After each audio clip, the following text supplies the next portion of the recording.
Happy birthday to you. Happy birthday to you. দুটো বাবার দিকে রাখবে, তোমাদের মনে ছিল? 12টা বাজলো। এই ক্যাডবেরিটা আমার ছেলে, আমি তো হাম্পে দিইনি, আমার ছেলে আমাকে দিল। আমার বার্থডে সেলিব্রেশন করেছে। বড় এনেছে, আমার বর এনে দিয়েছে, তাই ও দিয়েছে। আমি খুব খুশি হয়েছি। গুড মর্নিং বন্ধুরা, শুভ সকাল। সবাই নিশ্চয়ই ভালো আছো, আমিও ভালো আছি। দেখো না, সকালবেলা উঠেই ছেলেকে কোনো রকমে তৈরি করে দিয়ে তারপরে ও স্কুলে চলে গেল। বাবার জন্য রুটি করছি। আজকে আর তরকারি করব না, কারণ অনেক তরকারি আছে। আলু পটলের তরকারিটা কালকে করেছিলাম, অনেকগুলো আছে, ওটাই দিয়ে দেবো। আর আজকে সকালটায় এত গরম লাগছে, কালকে রাতে ঠিক মতন ঘুমাতে পারিনি, ভীষণ ক্লান্ত আজকে মনে হচ্ছে। কালকেও আমাদের এখানে 2-3 দিন ধরে এমন অবস্থা হচ্ছে, কিছুতেই কারেন্ট আসছে না, যাচ্ছে আসছে যাচ্ছে আসছে ঠিক ঘুমানোর সময়। আর তো আজকে তো কি বলবো, এত গরম পড়েছে।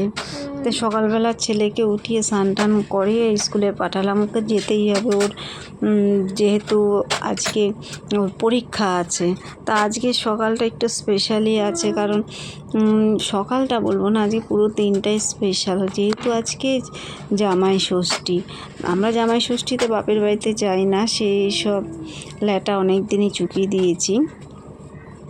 আমরা বাড়িতেই থাকি, ওর বাবা আনে, ভালো মন্দ আনে, আমরা নিজেরাই রান্না বান্না করে খাই। আর তার সঙ্গে আজকে আমার জন্মদিনটাও পড়েছে। আজকে আমাদের দুটো স্পেশাল ডে, মানে ওর বাবার জামাই ষষ্ঠী আছে আর আমার হচ্ছে জন্মদিন। তাই ওর বাবা আগের দিন রাতেই সব কিছু এনে রেখেছে। সব কিছু মানে কি, মাছ তরকারি, আমাদের যেহেতু মঙ্গলবার করেই বাজারটা হয়, কারণ মঙ্গলবার আমরা খাই না মাছ মাংস। আর যেহেতু আমরা বুধবার থেকে মাছ মাংসটা আরম্ভ করি, তাই ও মঙ্গলবার রাতে গিয়ে মাছের বাজার টাজার সব করে আনে। আর সোমবার দিন আগের দিন আমাদের সবজি বাজার হয়ে গেছে। যাই হোক, আমাদের বাজার টাজার সবই কমপ্লিট, ফল টল সবই আনা আছে। জামাই ষষ্ঠীটা আমরা এখন নিজের ঘরে বসেই জামাই ষষ্ঠীটা পালন করব। আর আমার জন্মদিনটাও ওরকমভাবেই পালন হবে, মানে ঘরে বসেই। ওর বাবাই দুটো স্পেশাল দিন বলে একটু ভালো মন্দ খাবে।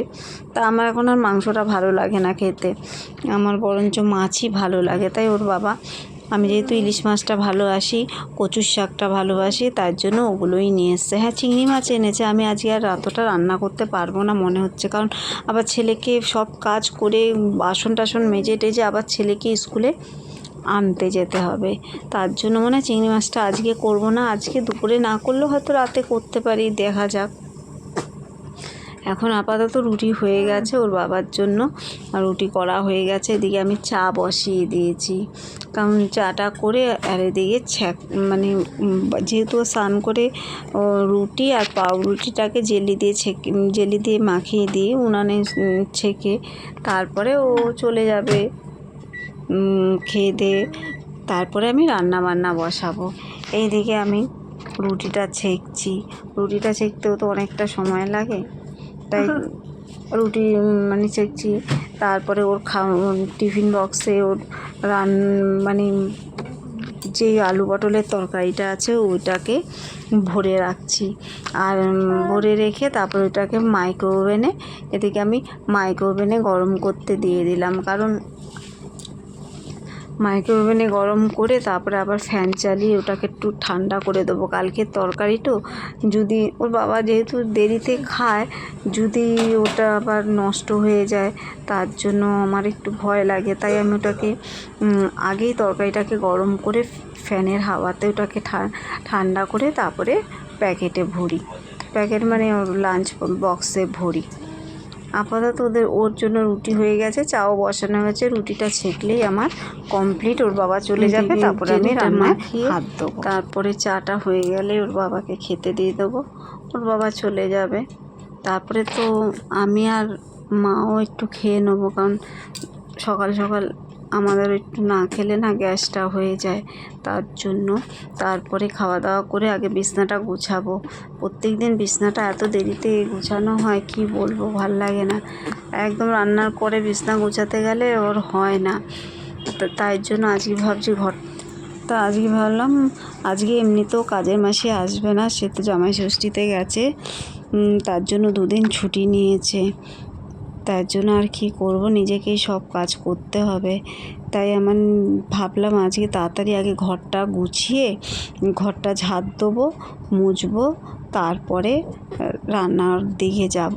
তার আগে ওর বাবা চলে গেছে, তারপরে আমি খেয়ে নিয়েছি, আমি আর মা চা রুটি খেয়ে নিয়েছি। এখন আমি ঘরটাকে পরিষ্কার করছি। সারা ঘরটা মানে জামা কাপড়ে এদিক ওদিক হয়ে গেছে, আর আমার ছেলে রাত্রেবেলা সব বই টই গুছিয়েছে, সে বইগুলো এদিক ওদিক হয়ে রয়েছে। যাই হোক, আমি সবগুলোকে গুছিয়ে রাখছি, যদি বিকেলবেলা আমার দিদি আসবে, আমার দিদির মেয়ে আসবে, যাই হোক সবাই আসবে।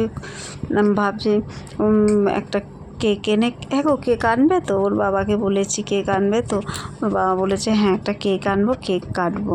তাই জন্য ওই জায়গাটা গুছিয়ে রাখছি, আর বিছনাটাও পরিষ্কার করে রাখলাম। কিছুই না করি কেকটা তো কাটবো। যাই হোক, আমি এখন বিছনাটা গুছিয়ে ফেলছি, তারপরে রাজ্যের রান্না আছে, রান্নাতে হাত দেবো। 2-3 দিন ধরে যা কারেন্ট যাচ্ছে কি বলবো, কখন কারেন্ট চলে যাবে তার কোনো ঠিক নেই।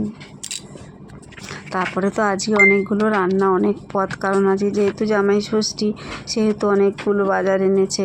সব আমার কচুর শাক করতে হবে, ইলিশ মাছের ঝোল করতে হবে, তারপরে বাচ্চাদের জন্য পমফ্রেট মাছ করতে হবে, সব করতে হবে।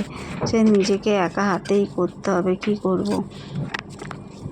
এবার তো ঘরটা ঝাড় দিতে আরম্ভ করলাম। তারপরে মানে ওরা যখন, আমার কাজের মাসি যখন ঘর ঝাড় দেয় তখন এত ধুলা আসে না, কিন্তু আমি যখন মানে ঘরটা ঝাড় দিয়ে এত ধুলা কোথার থেকে আসে আমি কিছুতেই বুঝতে পারি না। এই কথাটা আমি আমার কাজের মাসিকেও বলি, হ্যাঁ গো তুমি যখন কাজ করো আমার ঘরে তো এত ধুলা বেরোয় না, আর আমি যখনই ঘর ঝাড় দিতে যাই তখন এত ধুলা আসে কোথার থেকে। তা মাসি শুনে হাসে, বলে তোমার কাছেই ধুলারা আসে, আমার কাছে আসে না।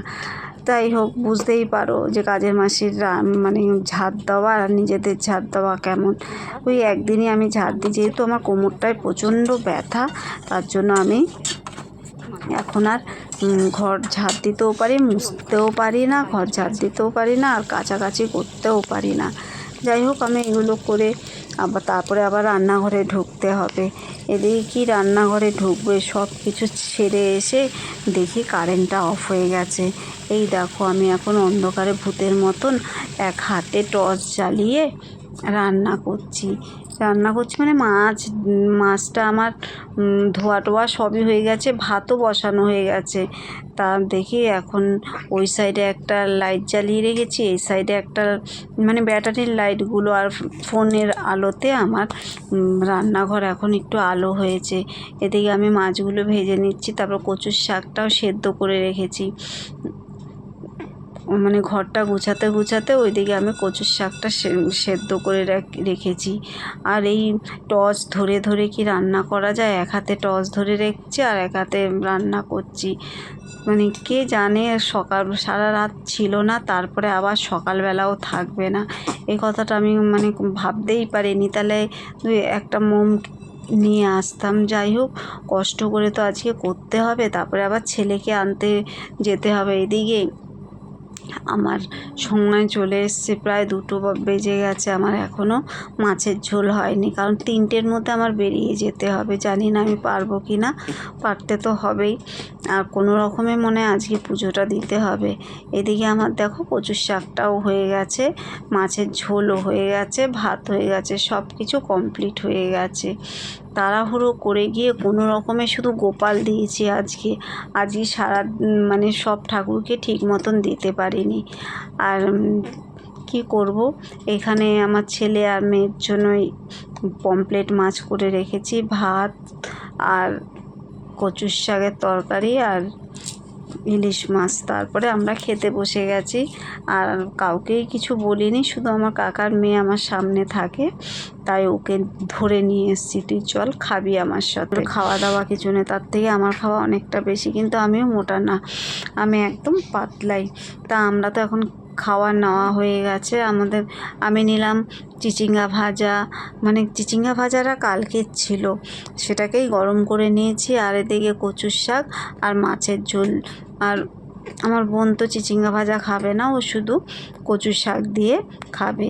এদিকে যেহেতু ফোনটা রেখে দিয়েছি, তাই ও আর খেতে পারছে না, ওর লজ্জা লাগছে। আমি বলছি তো আমরা খেতে খেতে ভিডিও করি, তাই ও খেতে পারছে না, তাই আমি ওর মুখের দিকের থেকে আমি ফোনটাকে একটু সরিয়ে দিলাম। আমি যে ফোনটা সরিয়ে দিয়েছি, তুই এবার খা।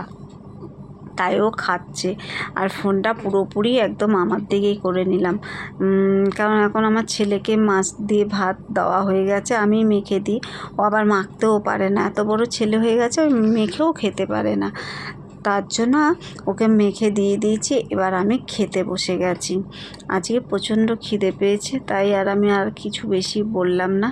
তাহলে এখন আপাতত রাখছি, আবার পরে একটা ব্লগ নিয়ে চলে আসবো। সবাই ভালো থাকুন, সুস্থ থাকুন, আমার এই চ্যানেলের প্রত্যেকটা ব্লগ আপনারা দেখুন।